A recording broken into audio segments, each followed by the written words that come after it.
Om Shanti. Om Shanti. Good morning. आज मीठी बाबा की आज रक्षाबंधन है। आप सभी भाई बहनों को रक्षाबंधन पावन पर्व की पदम पदम पदम गुणा मुबारक हो, मुबारक हो, मुबारक हो। मीठे बच्चे, ज्ञान की धारणा करते रहो तो अंत में तुम बाप समान बन जाएंगे। बाबा की सारी ताकत तुम हजम कर लेंगे, माना बाबा से पावर सारी ले लेंगे। प्रश्न है, किन दो शब्दों की स्मृति से स्वदर्शन चक्रधारी बन सकते हो?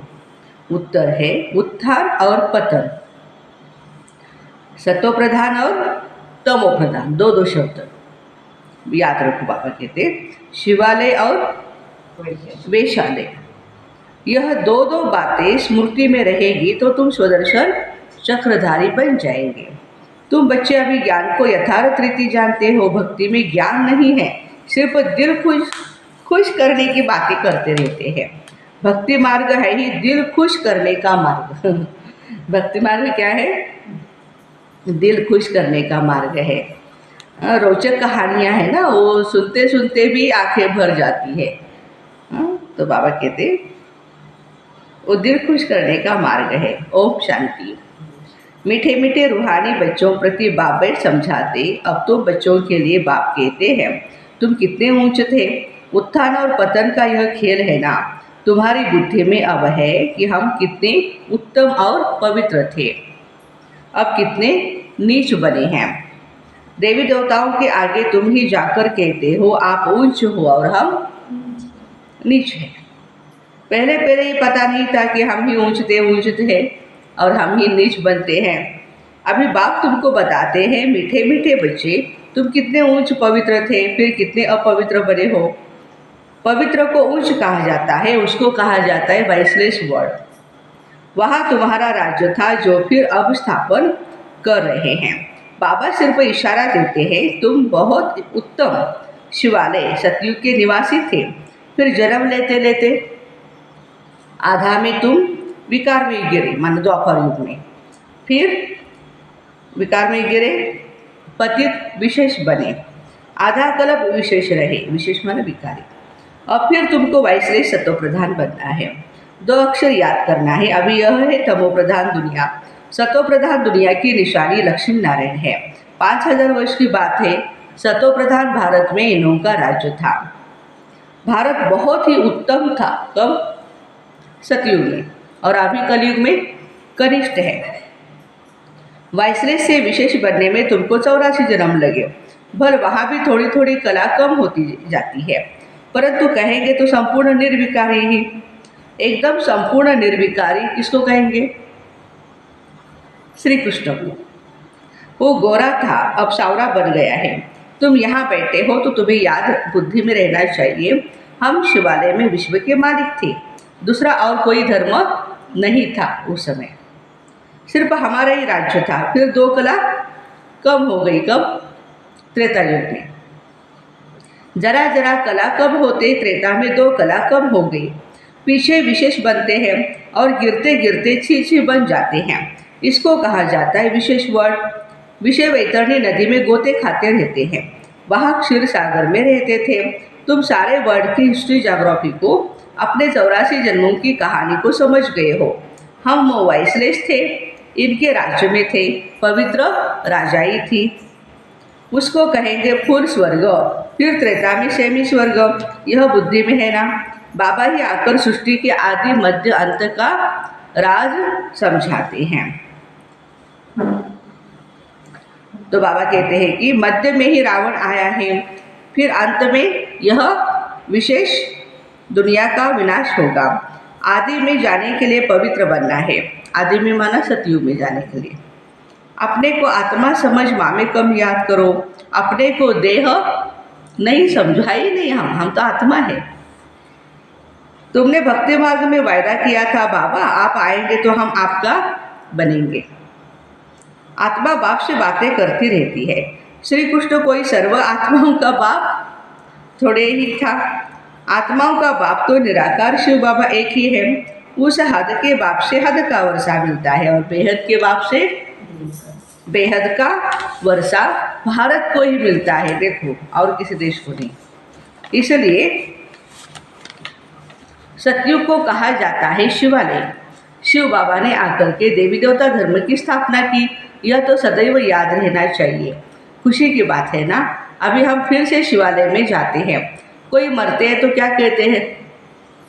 कहाँ गया? स्वर्ग में गया। अच्छा हुआ ना, रोते क्यों है फिर?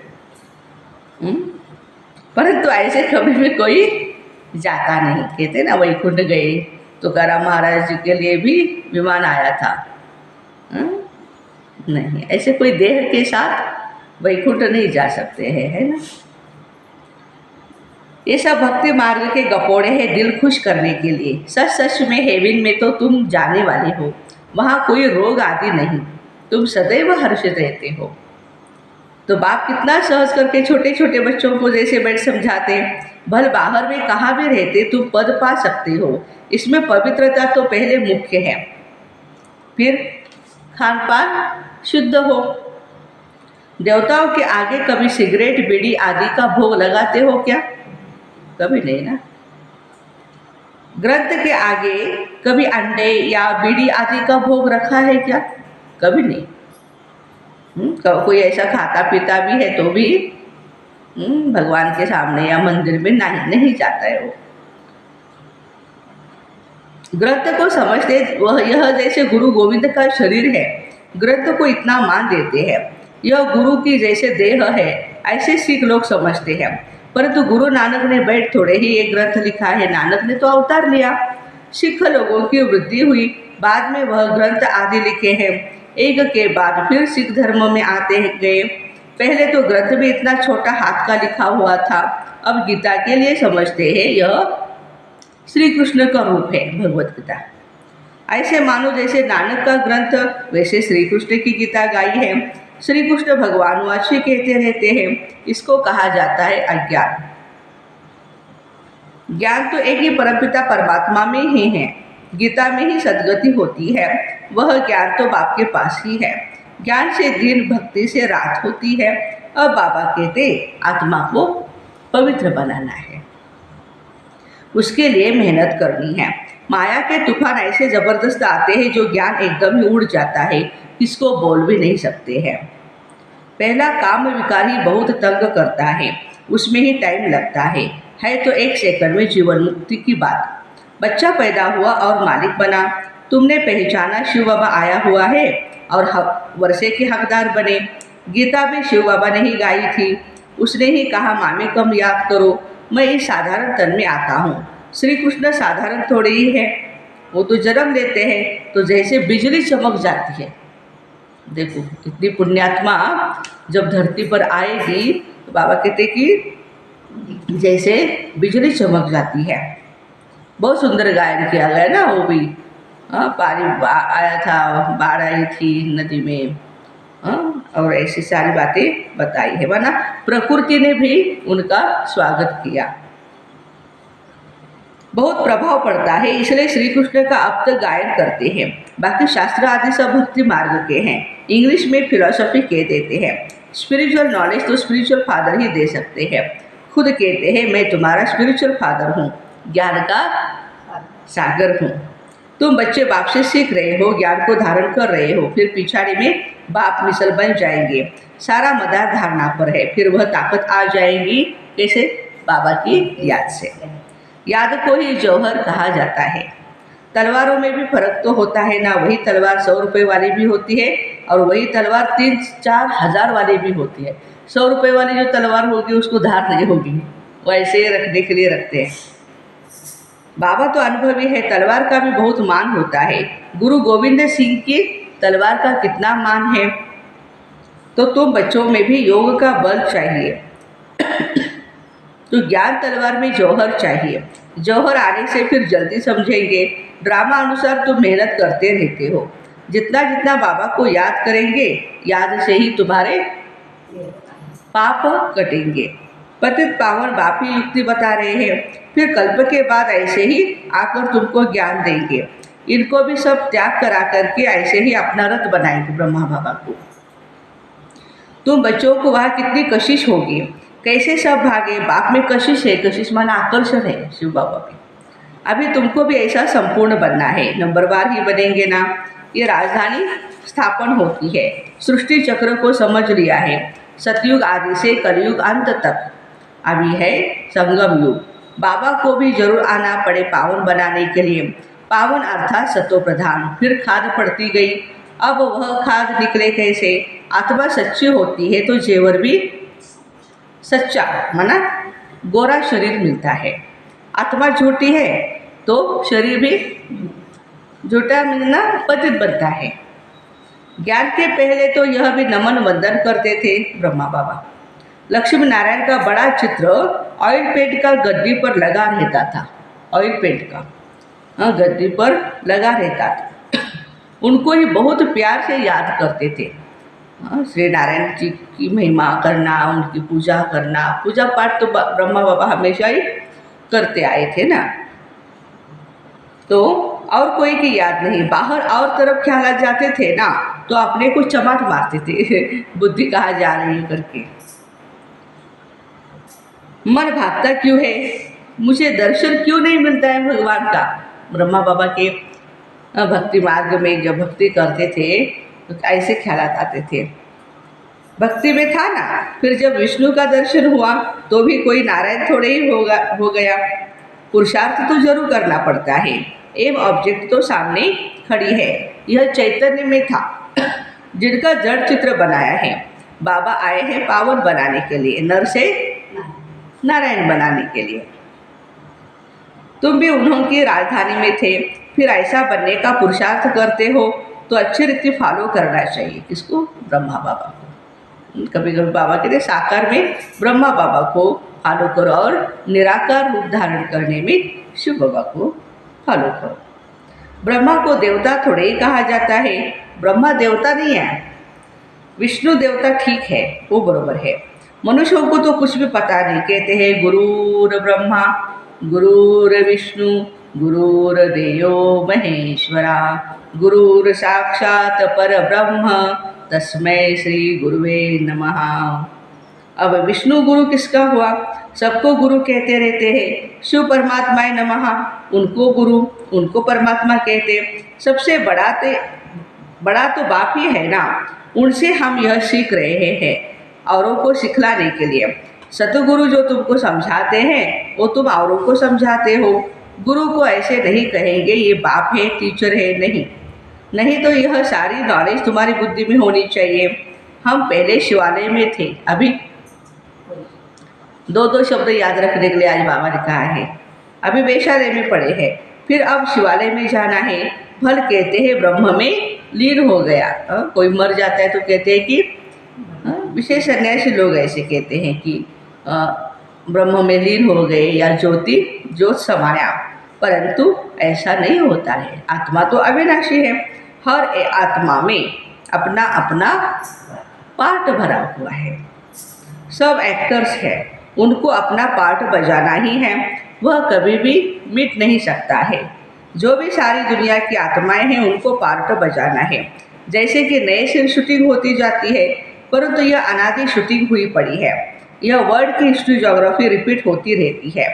ये वंडरफुल सितारा है जो भुकुटी के बीच में चमकता है, कभी घिसता नहीं है। यह ज्ञान तुम्हारे में भी आगे नहीं था। वंडर ऑफ वर्ल्ड, हेवन अथवा स्वर्ग का नाम सुनकर दिल खुश हो जाता है। अभी तो सतयुग है नहीं, अभी है कलयुग। तो पुनर्जन्म भी कहाँ लेंगे? कलयुग में ही लेंगे। जाना तो सबको जरूर है, परंतु पतित आत्माएं नहीं जा सकती। अभी तो बच्चे पावन बनते हो योग बल से। पावन दुनिया गॉड फादर ही स्थापन करते हैं, फिर रावण हेल बनाता है। ये तो प्रत्यक्ष है ना, रावण को जलाते हैं ना। मनुष्य तो कहते ये अनादि चला आता है, अनादि, लेकिन फिर कब से? उसका भी कोई टाइम होना चाहिए ना आने का, रावण का। तो द्वापर युग से आता है वो, परंतु कब से शुरू हुआ ये किसको पता नहीं। आधा तो कर न सके क्योंकि लाखों वर्ष कह देते। कलयुग को फिर 40,000 वर्ष कह देते। बाप रे, तो मनुष्य घोर अंधेरे में है। 40,000 वर्ष में और क्या हालत हो जाएगी दुनिया की। देखो अभी ऐसी हालतें हैं। अज्ञान नींद में जागना पड़ता है। जागना बड़ा मुश्किल है, जागते ही नहीं। अभी है संगम युग, जबकि बाबा आकर के पावन बनने की युक्ति बताते हैं। तुम पावन होंगे तो पावन दुनिया स्थापन हो ही जाएगी। ये पतित दुनिया ही खलास हो जाएगी। अभी कितनी बड़ी दुनिया है, सतयुग में तो बहुत ही छोटी दुनिया हो जाएगी। अब माया पर जीत पाकर पावन जरूर बनना है। बाबा कहते हैं माया बड़ी ही दुस्तर है, पावरफुल है। पावन बनने में ही अनेक प्रकार के विघ्न डालती रहती है। पवित्र बनने की हिम्मत रखते हैं, फिर माया आकर क्या हाल बना देती है, गुस्सा लगाकर गिरा देती है कि कमाई खत्म हो जाती है, फिर बहुत मेहनत करनी पड़ती है। कोई तो गिरते हैं, फिर मुंह भी नहीं दिखाते हैं, फिर इतना ऊंच पद भी नहीं पा सकते। पुरुषार्थ पूरा करना चाहिए, फेल नहीं होना चाहिए, इसलिए कोई गंधर्व विवाह करके भी दिखाते हैं। सन्यासी लोग कहते हैं शादी की और पवित्र रहे, ये तो इम्पॉसिबल है। बाबा कहते हैं पॉसिबल है। कितने बाबा के युगल बच्चे ये प्रैक्टिकल में दिखाते हैं हम पवित्र है, क्योंकि यहाँ प्राप्ति बहुत है। ये अंतिम एक जन्म तुम पवित्र बनेंगे तो तुमको स्वर्ग की बादशाही मिलेगी। क्या इतनी बड़ी प्राप्ति के लिए तुम एक जन्म पवित्र नहीं बन सकते हो? बाबा पूछ रहे बच्चों को, इतनी बड़ी 21 जन्मों की मैं प्राप्ति दिला रहा हूँ, क्या एक जन्म के लिए तुम नहीं बनोगे पवित्र? तो कहते हाँ हाँ जी बाबा, हम जरूर रहेंगे। सिख लोग भी पवित्रता का कंगन डालते हैं। हाथ में जो कंगन होता है वो किसकी निशानी है? पवित्रता की है। यहाँ कोई धागा आदि बांधने की दरकार नहीं, ये तो बुद्धि की बात है। बाबा कहते मामे कम याद करो। बच्चियाँ बहुतों को ज्ञान सुनाती है, परंतु बड़े आदमी उनकी बुद्धि में बैठता थोड़ी है। बाप कहते हैं पहले उनको अच्छी रीति समझाओ। यह सब प्रजापिता ब्रह्मा की औलाद है। शिव बाबा से वर्षा मिल रहा है, पति से पावन बनना है। अब बाप कहते हैं मामे कम याद करो। ऐसा तो कोई कह न सके। पहले तो उनकी बुद्धि में बिठाना है। भारत वाइसलेस था, अभी विशेष है, फिर वाइसलेस बनेगा। कैसे बनेगा? भगवान वाच मामे कम याद करो। बस इतना कहे तो भी अहो सौभाग्य, परंतु इतना भी नहीं कह सकते। ज्ञान नहीं है बुद्धि में, तो बाबा कहते इतना भी नहीं कहेंगे किसी को बाबा को याद करो, भूल जाएंगे। बाबा ने समझाया था, उद्घाटन तो बाप ने कर दिया, बाकी तुम निमित्त कर रहे हो। फाउंडेशन लगा दिया, बाकी अब सर्विस स्टेशन का उद्घाटन होता है। यह तो गीता की बात है, गीता में भी है, हे बच्चों तुम काम पर जीत पहनो तो ऐसे जगत जीत बन जाएंगे। 21 जन्मों के लिए भल खुद न बने, औरों को तो समझाए।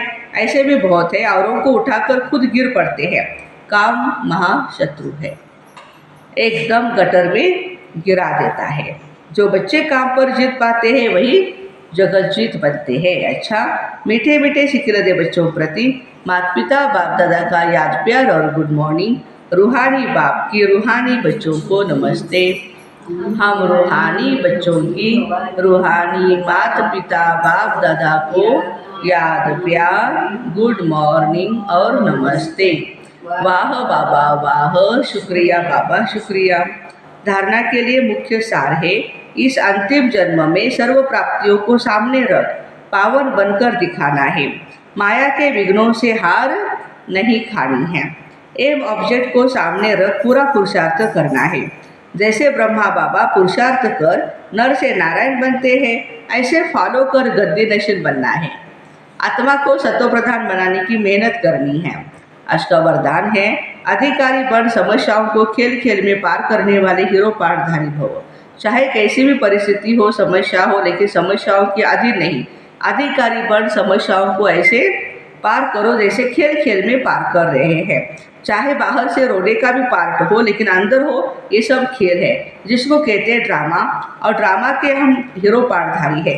हीरो पाठधारी अर्थात एक्यूरेट पार्ट बजाने वाले। इसलिए कड़ी समस्या को भी खेल समझ हल्का बना दो, कोई भी बोझ न हो। स्लोगन है, सदा ज्ञान के सिमरन में रहो तो सदा हर्षित रहेंगे।